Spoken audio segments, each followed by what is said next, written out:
All right, welcome back to class. This is American Federal Government, and I'm Ken Hicks. As we shoot this video, polls are opening in the East Coast, and in many parts of the United States have been open.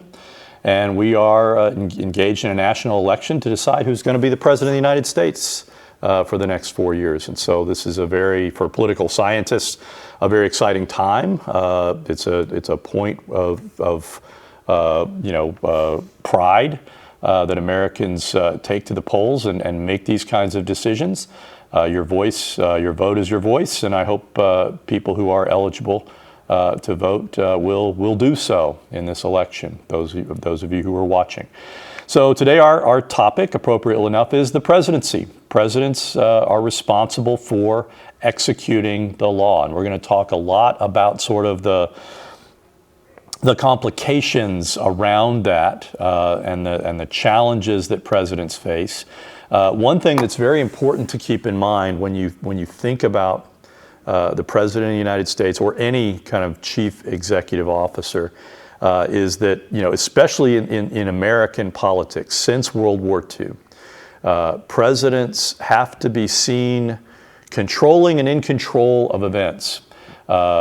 Presidents, in the past were much more just sort of presiders over the government. Most of the actual governing took place at the local and state level. To the extent that the federal government was doing things, it was largely Congress that was passing laws and presidents that was simply kind of making sure that the laws were being implemented effectively. As we get into the New Deal era, more and more things are being done out of the executive branch. Congress is delegating enormous amounts of authority, which we'll be discussing both this week and next week when we talk about the federal bureaucracy. And with that delegated authority, the president becomes a much more consequential actor. Okay, so what are we learning today?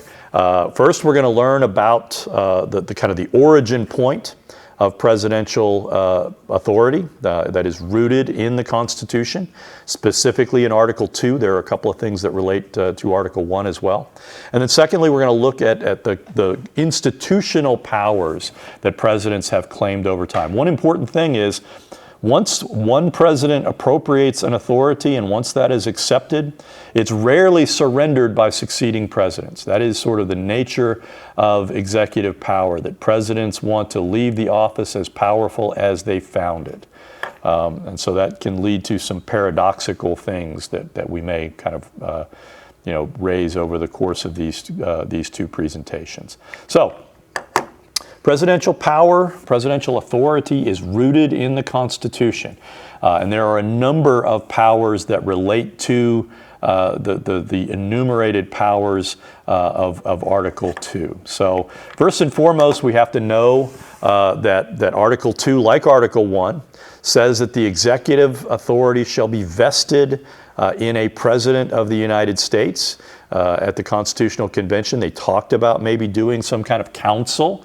That was very quickly discarded because everyone that knew anything about the history of consular politics knew that was just a recipe for civil war. The idea, again, like the vesting clause for Article 1, it implies a great deal of authority because, again, everything that has previously been packed into chief executives of the past are oftentimes kind of implicit in that vesting clause. That's something, again, where, for example, Donald Trump has made these arguments that being an Article 2, officer gives him almost unlimited authority. Okay. You also have the significance of the statement in Article 2, Section 3, that presidents must take care to execute the laws, to faithfully execute the laws. That has given rise to a great deal of controversy in recent years. You also have the importance of the presidential oath, which includes the swearing to preserve, protect, and defend the Constitution. It's very important to keep in mind that in American politics generally, we do not swear oaths to individuals. We swear oaths to the Constitution. That is one of the unique things about American, American government and American political culture. We have the idea that certain things are, for example, un-American. Most other countries don't have that kind of concept. You don't hear people saying in Germany that it's un-German to think a certain thing. And that, again, reflects this sense of which what it means to be an American is to have ultimate fidelity to the doctrines embodied within the Constitution. And again, it does not reflect this idea of a swearing of personal loyalty. That was one of the most disquieting things of Donald Trump's first term that emerged over the course both of his term in office, but then since he left, that more and more people have come forward and said, for example, when he fired Attorney General James Comey, he basically said to Comey, "I demand absolute loyalty." And Comey said, I can't do that. My oath is to the Constitution. And at various points, he said to members of his inner circle that included people who have subsequently, come out as opponents, that he wished he had generals like Hitler had. He wished he had people who had sworn absolute loyalty to the person of Adolf Hitler. Now, of course, he didn't understand the history well enough to know that Hitler's own generals attempted to assassinate him on multiple occasions and almost succeeded on one.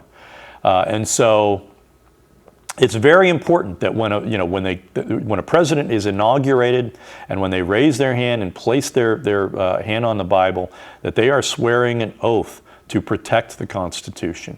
And an oath is only as good as a person's word, really, ultimately. Again, it's important to recognize that there is a certain vagueness to the constraints on the authorizing power in those opening sentences of Article 2. And when you think about it, again, the American, I'm sure that some contemporary Americans who don't have a very good grasp of history would say that Donald Trump probably came the closest of any, contemporary president to wanting, to assume authoritarian power. But Abraham Lincoln was probably the closest to actually becoming a dictator. Again, when questioned about his suspension of the writ of habeas corpus in Maryland, which was one of the many actions he took, Lincoln felt compelled to defend the use of force and responded to congressional critics with a question. To state the question more directly, are all the laws but one to go unexecuted, and the government itself to go to pieces, lest that one be violated? Even in such a case, would not the official oath be broken if the government should be overthrown when it was believed that disregarding the single law would tend to preserve it? Lincoln did a number of things. He basically occupied Maryland militarily to prevent Maryland from going with the Confederacy. There was a very strong secessionist movement within Maryland. And militarily, Lincoln understood that the District of Columbia would have been indefensible had Maryland seceded from the Union. So he forced both Maryland and Kentucky to remain in the Union through military force.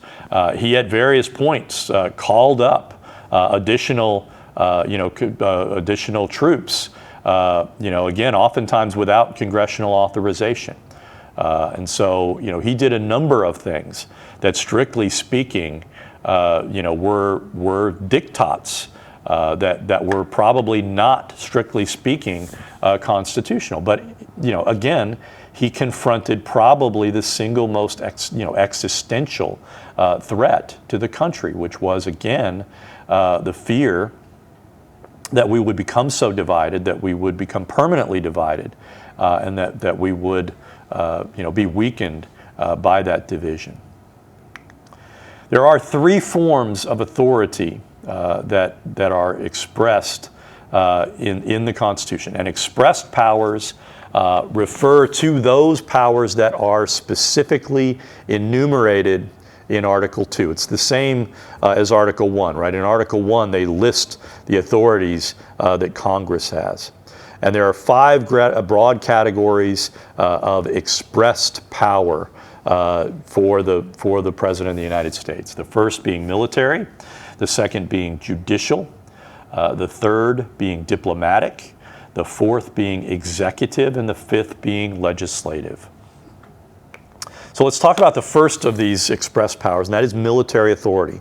Article 2, Section 2 designates the President of the United States, otherwise known as POTUS, as Commander-in-Chief of all military forces. And that includes all state militias, which today we know as the National Guard. Presidents have the ability to activate. When you say that the President has activated the National Guard, he has effectively federalized them, and they are acting under the orders of the President of the United States. President's authority includes the vast post-World War II foreign policy establishment, right, which includes the Department of Defense, which has all the uniformed military within them. Everything that's in the Department of Homeland Security, including the Coast Guard, the National Security Council, all the agencies within the intelligence community, the Department of State, the Department of Treasury, which wields enormous authority over the international financial banking system. These are all powers that the President wields as Commander-in-Chief. Article 2, Section 4 gives the President of the United States the authority to protect against domestic violence, which ultimately was one of the main things that Lincoln was doing at the time. You also have in 1807 the Insurrection Act, and that was one of the things on January 6th that many Americans, many military people, in fact, were very fearful of. That Donald Trump would use the riot of his supporters storming the Capitol to invoke the Insurrection Act and suspend the presidential election and simply stay in power. He actually said, recently at a rally that he shouldn't have left, and really the only way he could have stayed in power would have been to simply say, the 2020 election didn't happen, it was rigged, and therefore I am simply refusing to acknowledge the results. Presidents also have judicial power, and one of the main things that presidents have is the idea of the pardon. And this reflects kind of the sense in which all chief executives have a certain amount of monarchical authority, and that reflects the idea that a king, the source of a king's power was this idea of the ability to loose or bind, that presidents can release people from prison, and presidents can imprison people. Now, presidents can't do like kings and imprison people. They can't simply throw a person in jail at a whim, although Donald Trump did at various points attempt to jail his opponents. Presidential pardons are significant and have political significance. Most often, presidents will be very judicious in their use of the pardoning power in their first terms. They will oftentimes use the pardoning power far more extensively as they are leaving office. This has been true of numerous presidents. Bill Clinton, for example, pardoned numerous people. Jimmy Carter was a one-term president who pardoned all Vietnam draft dodgers. Basically said, you no longer can be prosecuted for evading the draft, and therefore you can come home.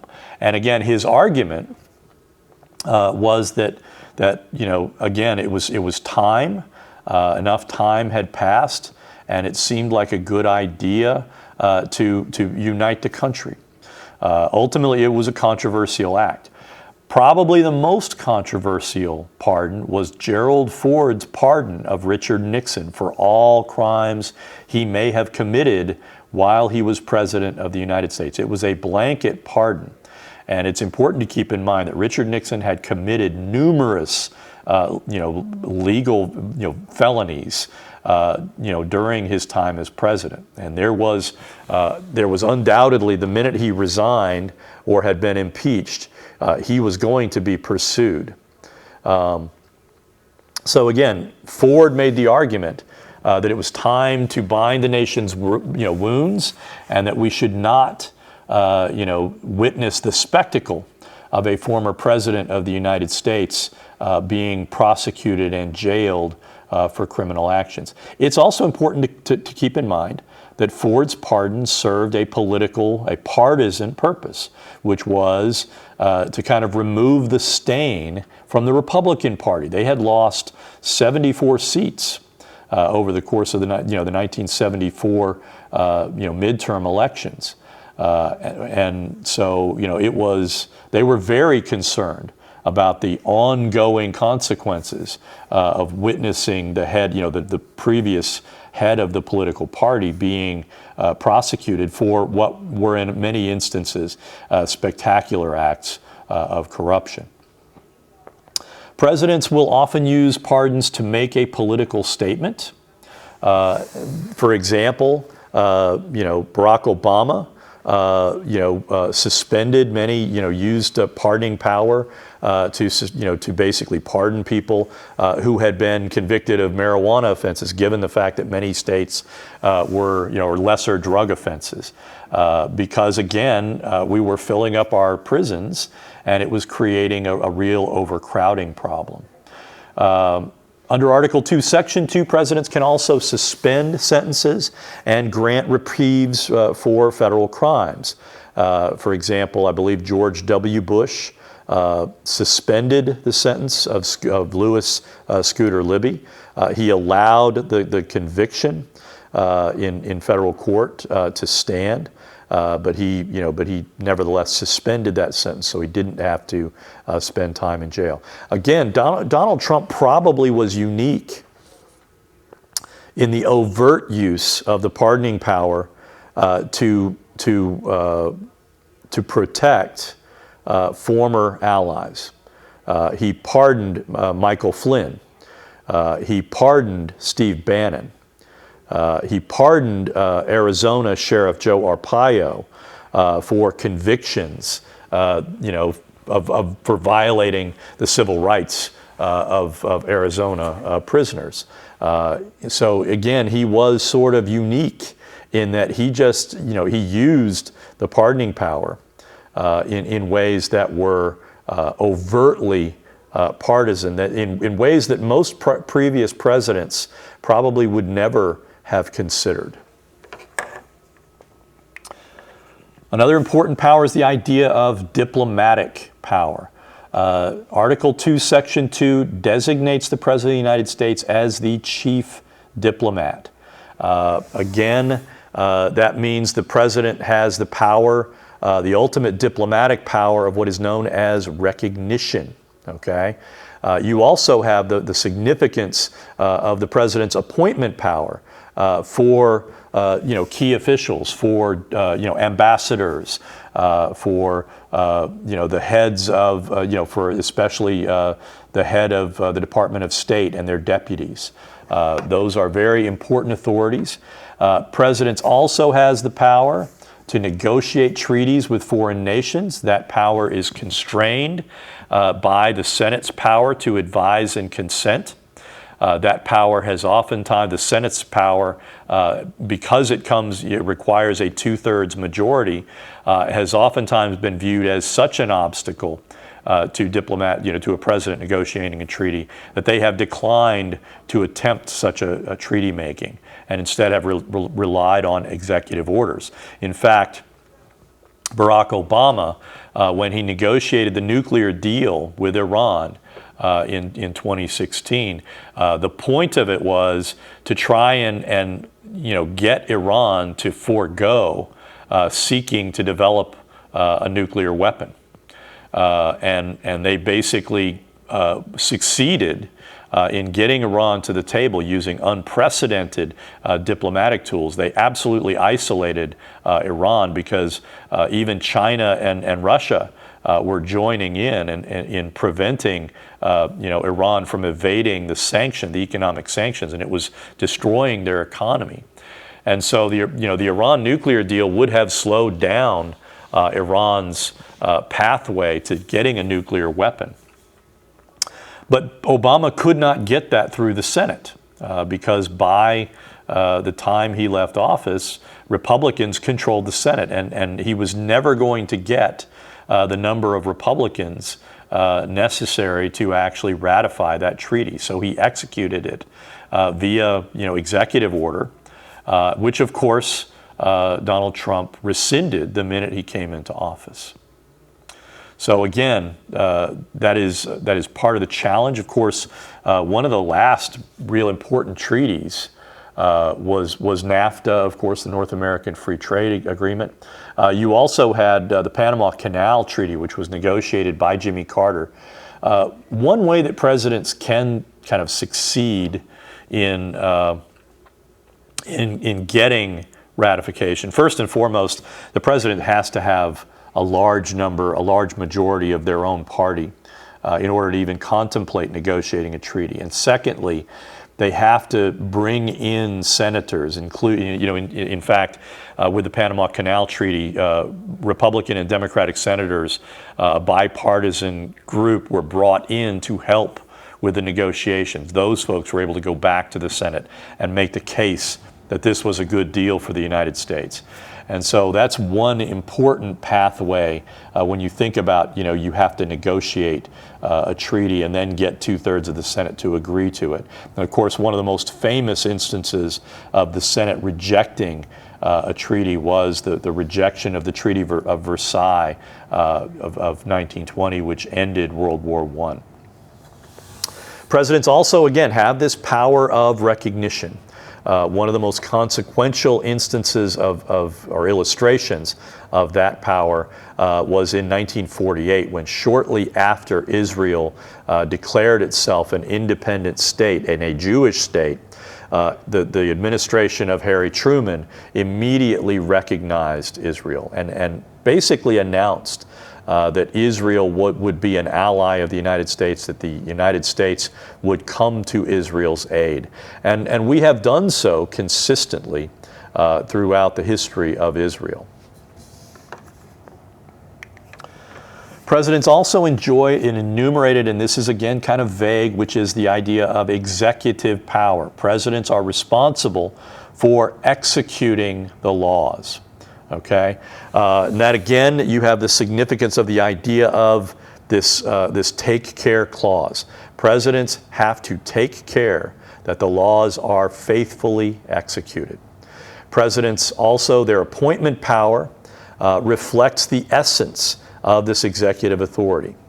Now, as we'll learn in next week's presentations about the federal bureaucracy, much of the federal executive branch is comprised of professional experts who serve across administrations and who don't particularly, they don't care whether it's a Republican or a Democrat that's at the head of the at the head of the government.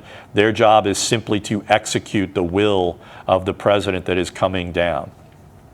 But the top several layers of the federal bureaucracy are in fact populated with political appointees, and their job is to lead that whatever department they're heading in a way that conforms both to the wishes of the president, but also reflects what their department believes is the law. Okay, you're not supposed to direct a civil servant to do something that is illegal. That oftentimes put civil servants in a real bind, especially when you think about the military. The military swears an oath not to the president, but to the Constitution. If a president gives a general officer an order that is unconstitutional or otherwise illegal, that officer has a legal duty to reject that, to refuse that order. And so even if a president fires or orders the court-martial of that officer, that reflects the fact that they are in a legal bind. They have a duty to defend the Constitution and the laws of the land. Okay? Another important aspect of executive authority is the idea of executive privilege. And that means Presidents since George Washington have basically said to Congress, you have a right to certain kinds of information related to executive actions. You do not have a right to the internal deliberations of my administration. Okay, this has been again kind of a sacrosanct rule that Republican and Democratic presidents again presidents of all stripes going all the way back to George Washington have upheld as essential to a president's ability to govern. Dwight Eisenhower once famously said, any advisor who testified to Congress about the internal deliberations of this administration will not be working for me that same day. In essence, again, saying, I will not allow anyone who is advising me to discuss the internal deliberations of my administration. Executive privilege, the limits of executive privilege were tested by Richard Nixon. Again, Richard Nixon attempted to claim executive privilege over the tapes that he had recorded of White House, Oval Office, discussions. Again, the minute a taping system was revealed to Congress, they ordered those tapes to be brought to light, and ultimately they were. Nixon had basically said, look, I'll try to accommodate you and I will give you a redacted transcription. But people very quickly came to think that Nixon was not doing those redactions in good faith. And subsequently, the tapes were ordered. The case was appealed to the Supreme Court. And the Supreme Court very quickly said that those tapes were not covered by executive privilege, that there was a limit to executive privilege. Presidents have a couple of legislative powers that are clearly articulated under the Constitution. Now, we talk about the idea of separation of powers, right? That this is kind of the stay in your lane argument, right? That presidents execute the laws, the legislature legislates, and never the twain shall meet, except in a couple of instances, okay? Presidents' two sources of influence over the legislative process come from clear, articulated statements within the Constitution. One is that the president has the constitutional responsibility to inform Congress periodically on the State of the Union. And the State of the Union address has increasingly come to take on greater and greater importance over time. Early presidents simply sent Congress a State of the Union, a statement of the State of the Union, which was then read in general session. The first president, I believe, to actually record, to go to Congress physically, was Harry Truman in 1948. The first president to actually deliver the State of the Union on television was Lyndon Johnson. And Johnson's State of the Union address grabbed such a huge national audience that presidents ever since have taken that opportunity to deliver the State of the Union address in Congress, before Congress. And again, it becomes an opportunity for presidents to say, the state of our union is strong, but here's what we can do to make it better. And with that kind of, again, it's very rare that presidents get to speak to the nation, to that large of a population of the nation. And that gives them kind of a unique power. And so presidents have consistently taken advantage of that, sometimes with varying effect. Some State of the Unions, Bill Clinton was famous for giving really long States of the Union that were really packed with proposals, and everybody said, God, the American people must be bored. And the American public came back and said, no, I liked it. And so, it's really interesting. Another aspect of the State of the Union address is that the minority party has the opportunity to deliver a reply. And that has proven to be one of the most difficult jobs in American politics. And a number of people who have attempted to deliver the the minority reply to the State of the Union address have epically failed. So it's a very hard job. Another important aspect of the president's role in the legislative process begins with the idea of the budget, right? One of the things that happened over the course of the Progressive era was that we increasingly began recognizing that the president has to have some kind of say over the budget of the executive branch, because the executive branch was beginning to grow significantly in size.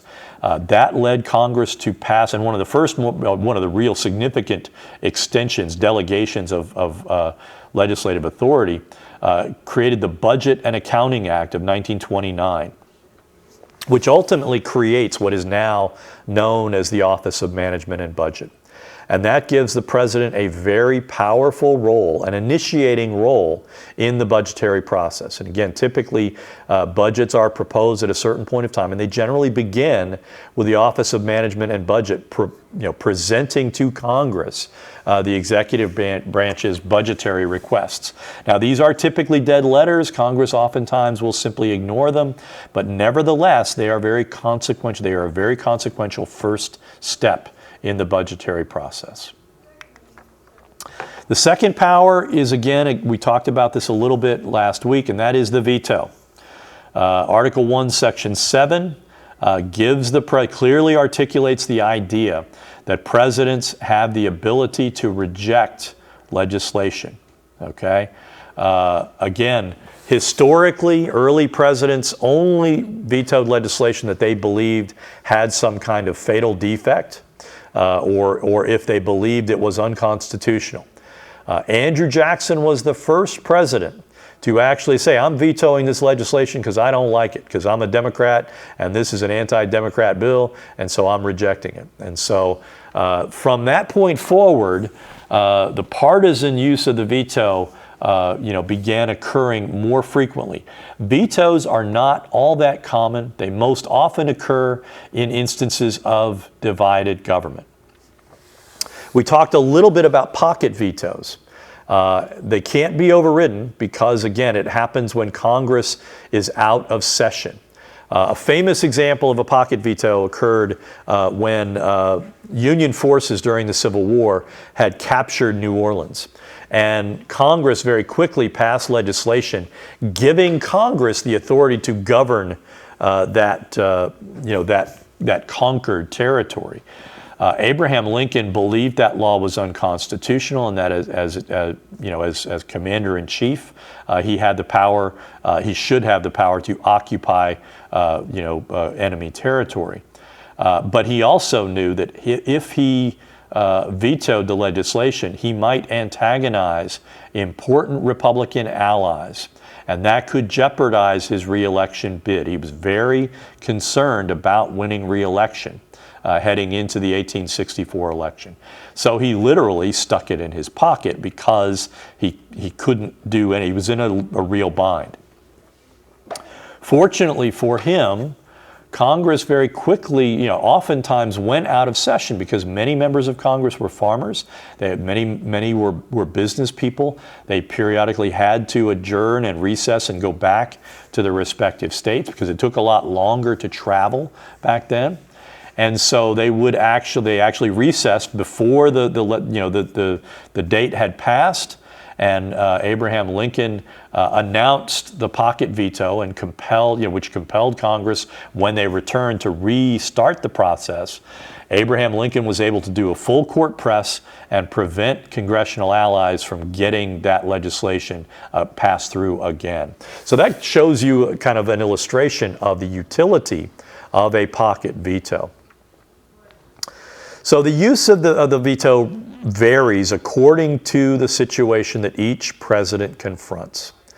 If their party gets just killed in midterm elections, presidents will oftentimes be compelled to resort to more vetoes than they might have otherwise. Typically, when a party has unified control of government, where the president and the House and the Senate are all of one political party, presidents rarely have to deploy the veto. Okay? Nevertheless, throughout history, presidents have vetoed over 2,500 pieces of legislation. Now that's not, over more than 100 legislative sessions. That's not that often. Presidential vetoes have only been overridden 111 times. There was actually a period where George W. Bush was getting his vetoes overridden quite frequently because after 2006, between 2006 and, 2007 and 2009, Democrats had control of the House of Representatives. I believe the Senate still had control. But at various points, Bush vetoed legislation that there were supermajorities of both House and Senators that wanted it, and they simply overrode him. I can't remember how many times, but it was several times. So this slide really kind of shows you the process. Congress passes a bill. It's presented to the president. Once it goes to the president, it gets reviewed by special assistants that specialize in that particular kind of legislation. It goes to the Office of Management and Budget. It goes to relevant executive department heads. It goes to key legislative leaders in the president's party, key lobbyists close to the president, ultimately to the Justice Department and to the White House legal counsel. If no action is taken, the bill dies. If Congress adjourns, that would be a pocket veto. If there's no action after 10 working days, the bill becomes law and is given a legal designation, and the president is legally obliged to enforce that law. If the bill is acceptable to the president, he'll usually sign it, and he'll usually make a public ceremony. He'll bring a bunch of pens out. He'll sign part of his name and hand it off to key legislative leaders or otherwise famous people that were part of the legislative process. And he'll usually make up a statement in support of the legislation. He may also deliver a signing statement, which again may say parts of this bill are vague. Here's how I interpret them, and here's how I intend to execute them. Okay. If a veto is recommended, it goes to staff assistants and relevant department people. And again, the veto is occasioned by by usually a statement saying, I am vetoing this legislation for this reason. That gets returned to Congress. Congress may decide to attempt an override. Again, it requires 2/3 vote of both houses. If the override is successful, the bill lives. If the override is unsuccessful, the bill again dies, and Congress has to basically either move on or attempt to pass it in the next legislative session. So additionally, in addition to these kind of enumerated powers, you also have implied powers. And again, this comes from the vagueness of that vesting and take care clauses, as again, it provides the legal authorization for implied powers. That has led some kind of presidential scholars to articulate what is known as unitary executive theory, which holds that the president enjoys exclusive control over all executive powers and that Congress has very little authority over executive branch agencies. George W. Bush advanced a particularly strong version of unitary executive theory, suggesting that the president need not defer to the judiciary in matters related to executive powers. Critics have contended that unitary executive theory ignores the system of checks and balances. If unitary executive theory was accepted, it would mean that Congress would not have much really statutory ability to check the president. Critics also argue that advocates of unitary executive theory ignore the implied legislative powers granted to Congress, which include the power to conduct oversight and to pass all laws necessary and proper to carrying out Congress's enumerated powers. I would again make the argument that Donald Trump was adopted an extraordinarily broad conception of executive power. And that it was likely in many instances unconstitutional. When you look at executive power, the United States actually ranks pretty low on the constitutional executive power index, because in many instances, particularly if you look at the top three, Russia, France, and Ukraine, these are countries that have presidential systems, but they don't really have systems of checks and balances. So presidents in those countries have quasi-legislative powers to issue edicts which have the force of law. So presidents are oftentimes characterized as the most powerful person in the world, largely because they are the leaders of the most powerful nation in the world. But part of the reason why we are the most powerful nation in the world is because we have checked executive authority. We have prevented the presidents from the past from accumulating the kinds of dictatorial authorities that inevitably lead to corruption. So what are some benefits for having a strong executive for a country? Do you think the office of the president in the American system has too much power or not enough? Does seeing the data in this graph change your opinion? How would you go about studying how much power a president should actually have as opposed to how much power the Constitution gives them?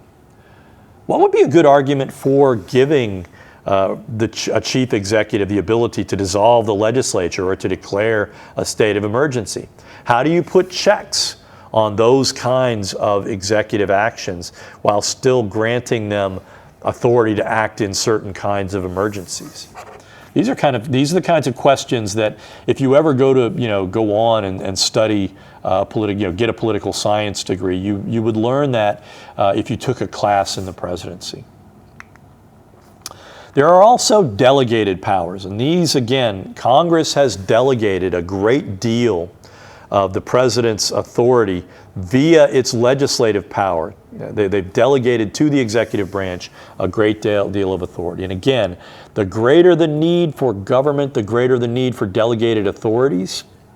And since the New Deal era, Congress has tended to draft legislation establishing broad goals, but few standards or guidelines. And this creates a problem both with the president and with the bureaucracy that we often call administrative discretion, right? Which is to say, they're granting to the Department of the Agriculture a great deal of latitude in terms of how to enforce a crop subsidy program, for example.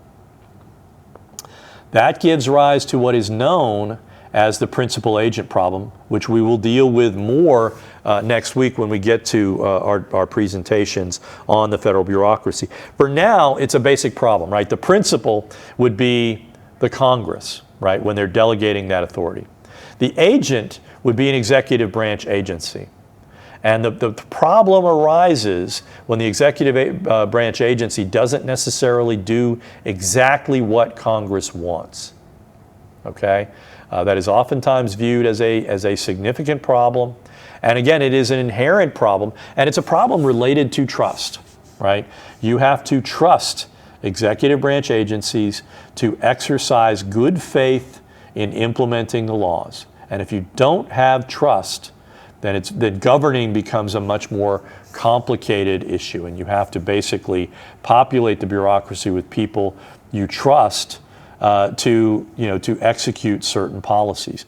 That inevitably leads in a corrupting direction, where you're basically eroding the independence of a bureaucratic agency. We'll talk more about that next week. You also have, again, finally, the idea of inherent powers, and presidents have at times claimed sets of powers that were not specified in the Constitution nor delegated by Congress, but again, they argue stem from the rights, duties, and obligations of the executive. And one of those things one of those kind of assertions of executive authority is the use of military force without a declaration of war. The last declared war was World War II. Since the Korean War, presidents have invoked the commander-in-chief authority to use military force without a formal congressional declaration of war. I would note that the Korean conflict was actually not a formal declaration of war. It was viewed as a police action.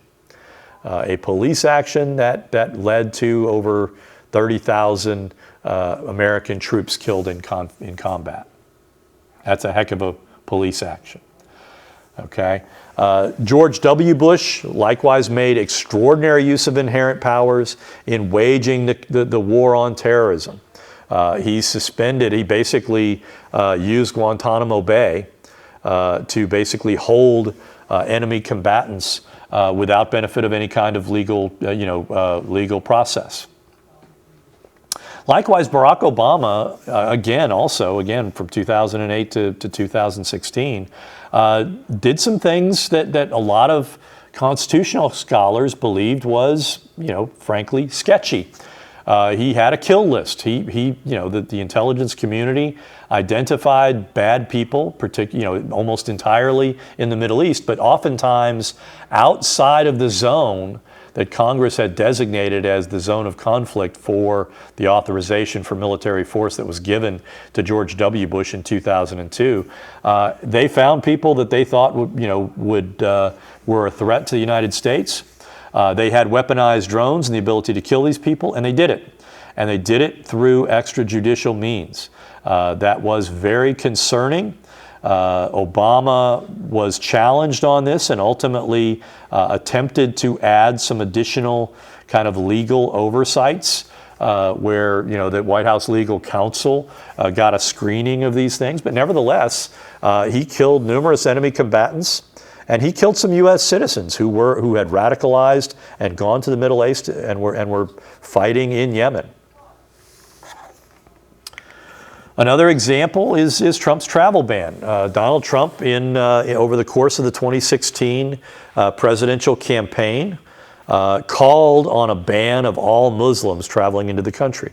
Now, that is flatly a violation of U.S. immigration law.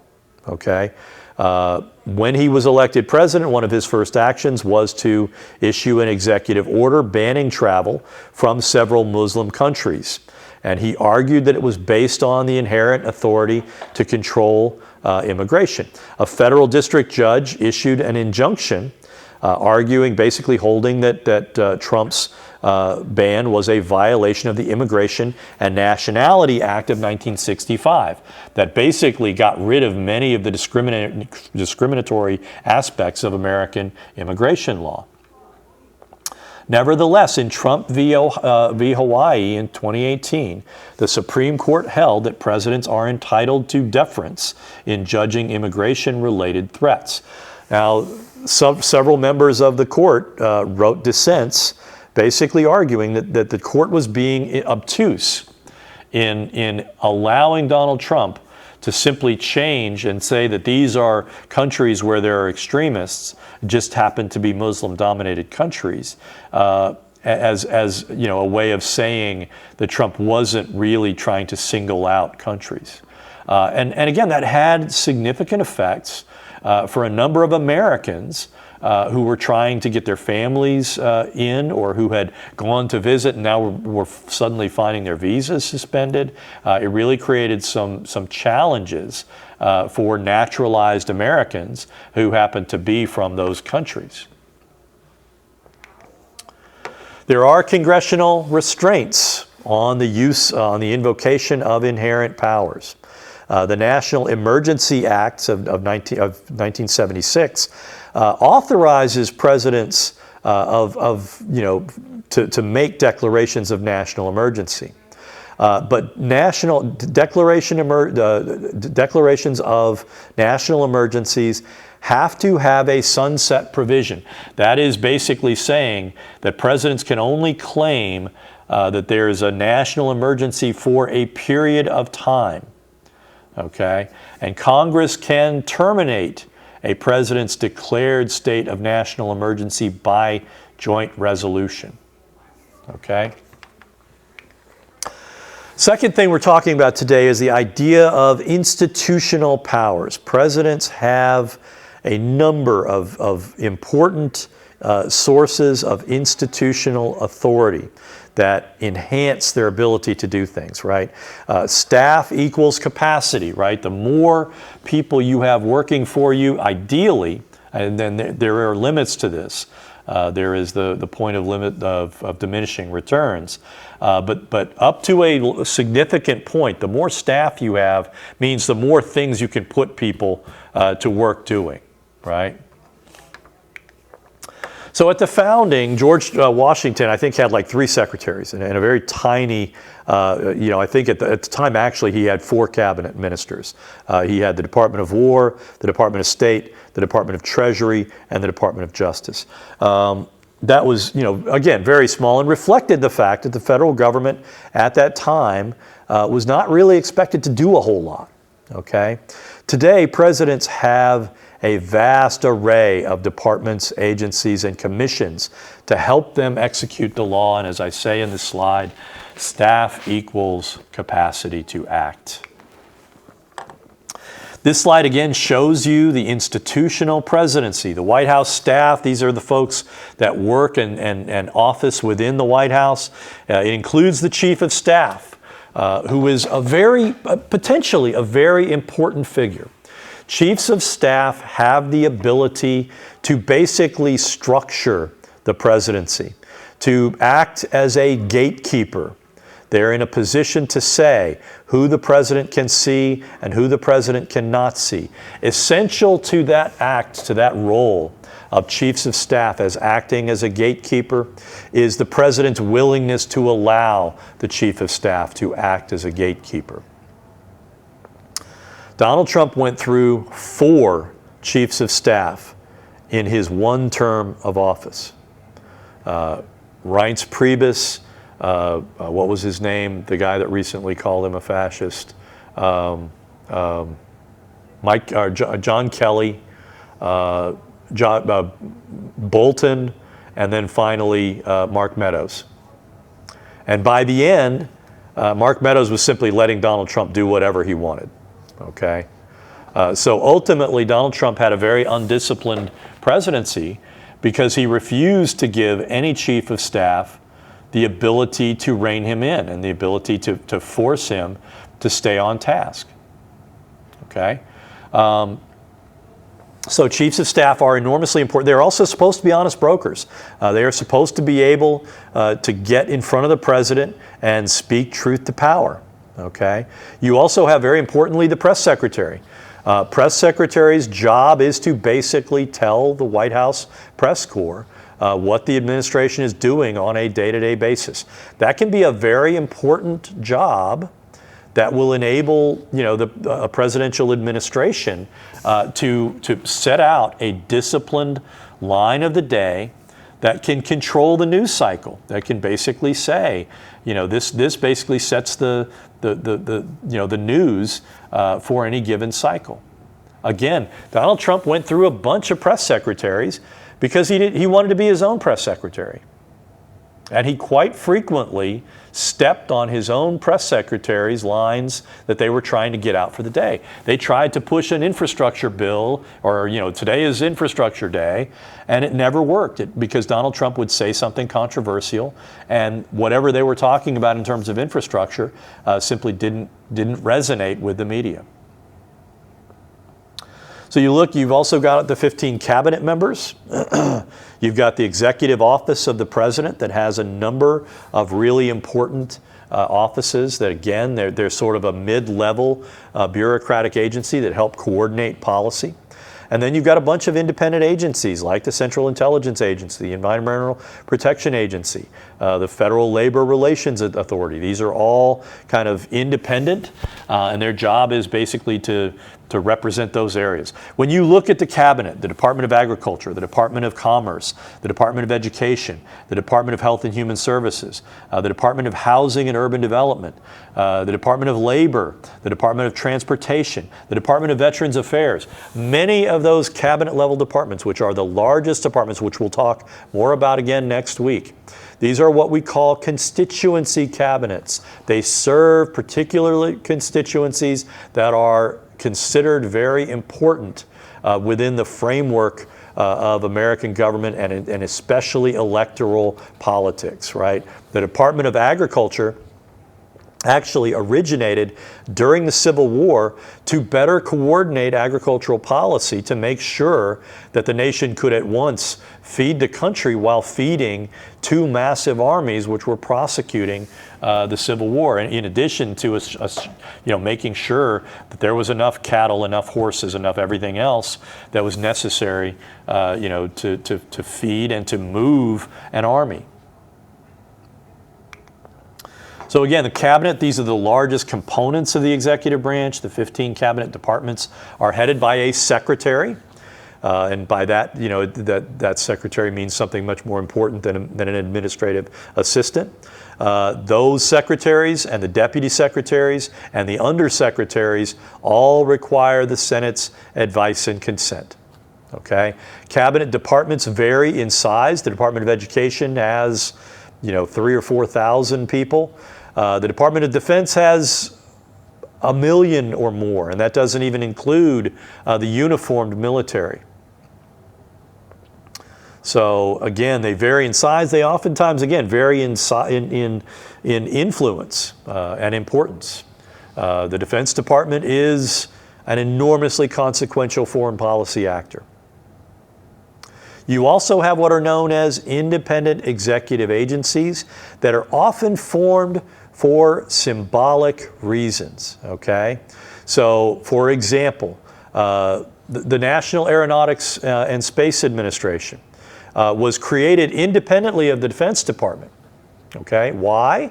And I'll talk more about this again next week, because we didn't want to militarize space, because that was potentially destabilizing. But one of the reasons why we made a concerted effort to get to the moon first was we didn't want the Soviet Union to get there first and set up a military base. Militarizing space could have been potentially destabilizing.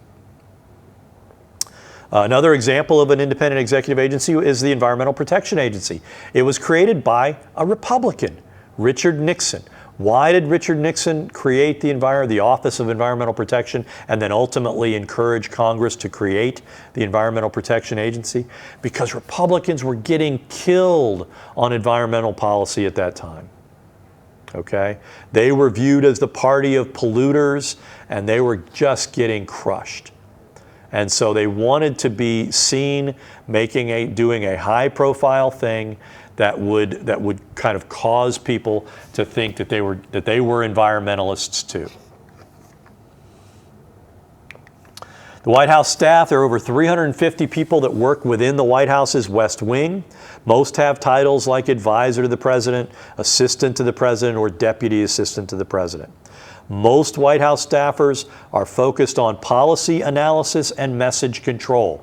In other words, what policies can we put together that will improve the president's ability to govern effectively and efficiently and enhance the president's popularity? And how do we message those proposals in ways that, again, enhance the president's approval within the public? Chief of Staff and the Press Secretary are, again, potentially powerful and influential members of the White House staff. And when you look at successful presidents, for example, Bill Clinton in his first term struggled mightily. After the midterm election defeats of 1994, he abandoned his Chief of Staff, Mack McLarty, and he brought in a much more powerful Chief of Staff, whose name escapes me at the moment, but who basically, again, kind of forced Bill Clinton to be disciplined. Clinton was a policy wonk. He loved to sit in on policy sessions, what they call skull sessions, and nothing would ever happen. Okay, the new Chief of Staff came in, and I guess Rahm Emanuel was his third Chief of Staff. They came in, they were highly disciplined, and John Podesta, and they forced Clinton to concentrate.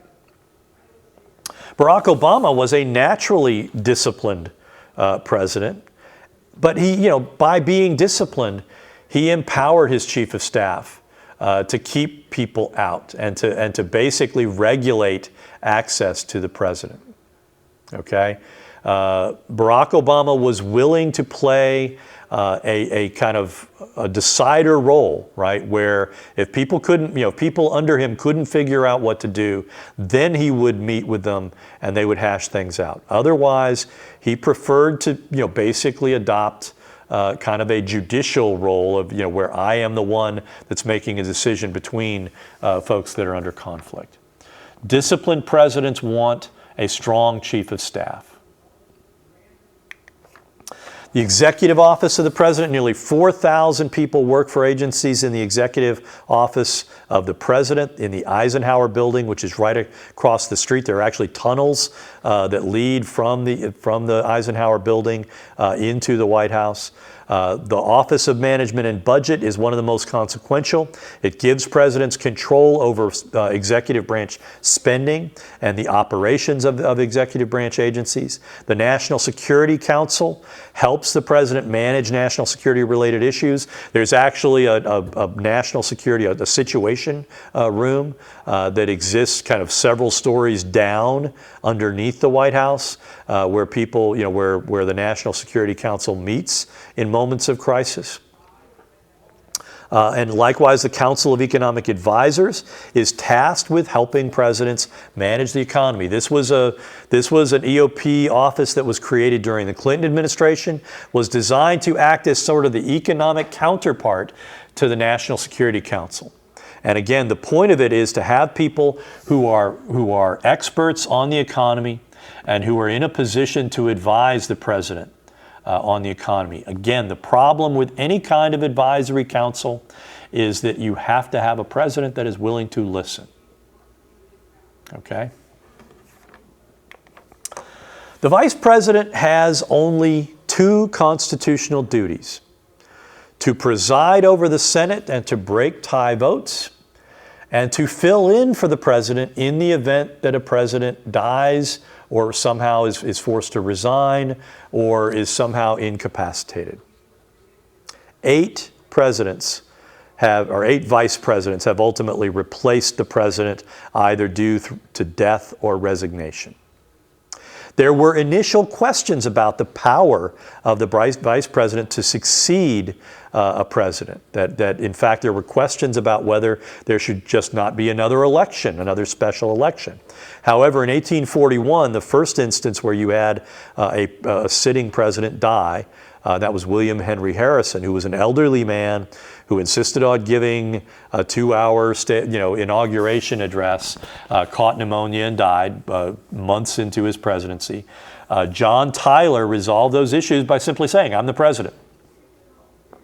And that kind of established a precedent that has been respected otherwise. Again, it is a constitutional vagary that has been resolved simply through an act of assertion. Presidential candidates generally attempt to choose running mates who will balance the ticket in some way. When you think about it, presidents who are very liberal within the Democratic Party will seek to nominate will seek a running mate that's more moderate. Okay, when you think about Bill Clinton, for example, he was a Southern moderate. He picked a fellow Southern moderate, Al Gore. He doubled down on what may be called a Southern strategy of basically saying, we want to break up the Republican advantage in the South. We know that Clinton can win Arkansas. We believe Gore can win Tennessee. We believe that the ticket together will help them in other states. I believe that ticket won Georgia once, and I think they won Florida once. Republicans have to have Texas and Florida to have a viable pathway to the presidency. That is simply the reality. In 2000, you had a very inexperienced George W. Bush. Again, he had served as governor of Texas. The governor of Texas has not historically been a particularly powerful position. The governorship of Texas doesn't have a lot to do. The lieutenant governor of Texas is oftentimes far more powerful. And he was viewed, frankly, as a bit of a lightweight. Most of his political experience had been in campaigning, not in actual governing. And so he needed someone who had Washington insider experience. And he ultimately picked Dick Cheney, who had a lot of experience. He had served as Deputy Chief of Staff under Gerald Ford, and ultimately as the youngest Chief of Staff for Gerald Ford. He had served as Secretary of Defense under George Herbert Walker Bush. He had served 8 terms in Congress as a representative from Wyoming. And he ultimately, would then go on to serve as vice president. He had also been CEO of Halliburton. So he was viewed as a Washington insider, as a guy who knew how Washington had worked and who would be well positioned to help George W. Bush govern the country. Now, ultimately, Bush also selected Donald Rumsfeld to be Secretary of Defense.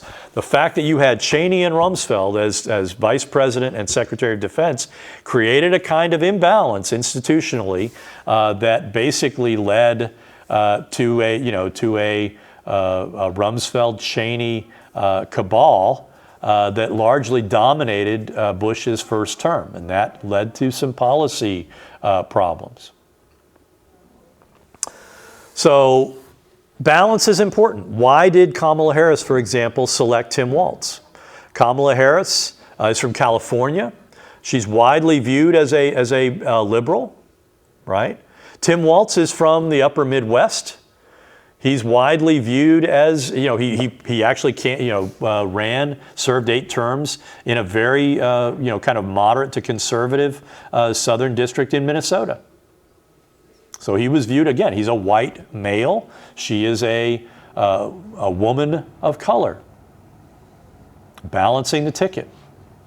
Ask yourself why Donald Trump, a very conservative guy, picked J.D. Vance from the Midwest, another very conservative guy. Does that balance the Republican ticket? Has J.D. Vance helped Donald Trump, win voters? Did he help unify the Republican Party? Did he get Republicans who may have been on the fence about Donald Trump to come over and come home and vote?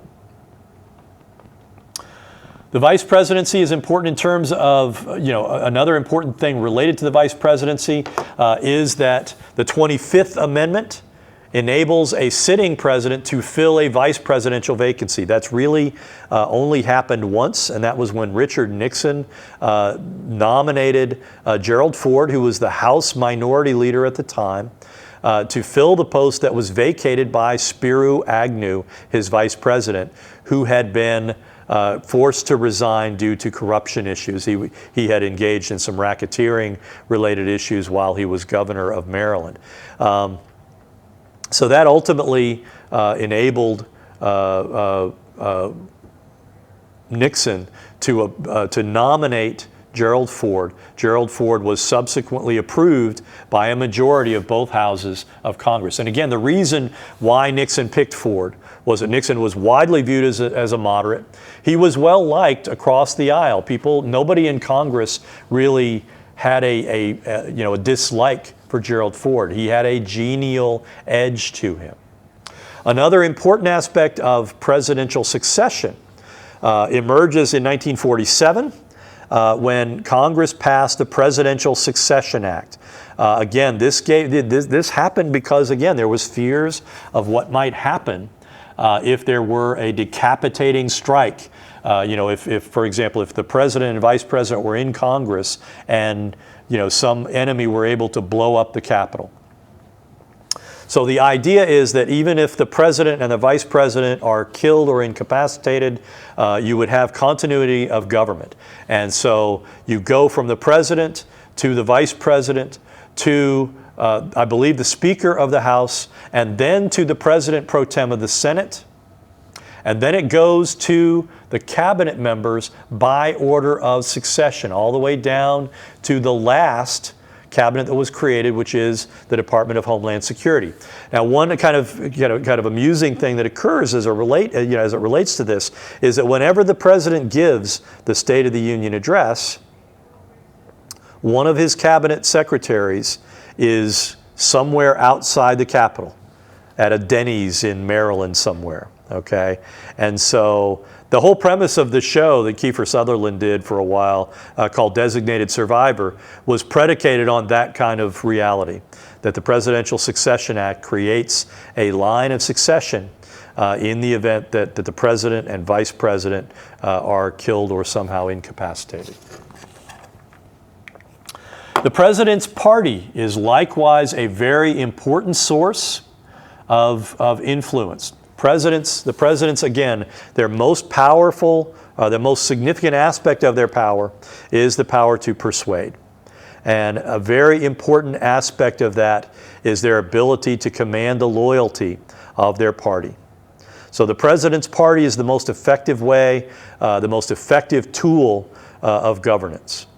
Obama was, for example, forced to rely entirely on Democratic votes to get the Affordable Care Act of 2010 passed. Likewise, Joe Biden's Build Back Better plan was largely blocked because he couldn't get it through the Senate because Joe Manchin and Kyrsten Sinema, two kind of moderate to conservative Democratic senators, ultimately refused to back him. Biden ultimately had several legislative achievements that often had very little in the way of Republican support. So one exception was the Infrastructure Investment and Jobs Act of 2021, which received solid GOP backing in the Senate, but only 13 House Republican votes. The bill was passed through an arcane legislative process known as reconciliation, which is a budgetary procedure established to pass appropriations bills more expeditiously and which cannot be filibustered. And under the Senate rules, Biden was able to get several of those kinds of bills passed. Biden also signed the CHIPS and Science Act of 2022 and the Inflation Reduction Act of 2022, both of which made significant investments in economic innovation, tax reform, prescription drug reform, and renewable energy, and both passed through reconciliation without a single Republican vote. Another important institutional source of authority is the first spouse, and we're now calling them the first spouse because there is a possibility that we will have our first female president. We may one day get a gay president with a husband, and another husband. First spouses are often more popular than their presidents, than their president spouses because they can act as head of state. The First Lady of the United States has an office and a staff in the White House's East Wing. Staff size varies considerably according to the first spouse. Lady Bird Johnson had a staff of 30. Hillary Rodham Clinton had a staff of 19. And Michelle Obama had 23, while Melania Trump only had a staff of 4. First spouses often adopt relatively apolitical causes. Betty Ford was the first wife of a politician to openly discuss her problems with alcohol addiction. Many people thought Nancy Reagan's Just Say No to Drugs campaign was a bit naive. Melania Trump's cause of bullying caused some controversy, given her husband's reputation. First spouses who remain politically active can oftentimes draw criticism. Eleanor Roosevelt, for example, was widely popular, but often criticized for her political activism as her husband's eyes and ears. Likewise, Hillary Clinton received harsh criticism for playing an active role in her husband's administration when she, so much so, she adopted a behind-the-scenes approach in Clinton's second term. So, again, here's where we are with the presidency. Polls are opening. We're going to find out within a couple of days, hopefully, or within a week or so, who is the next president. When we come back, we will continue our discussion of the presidency, the powers of the presidency, and how presidential power has evolved over the last century or so. I'll see you next time.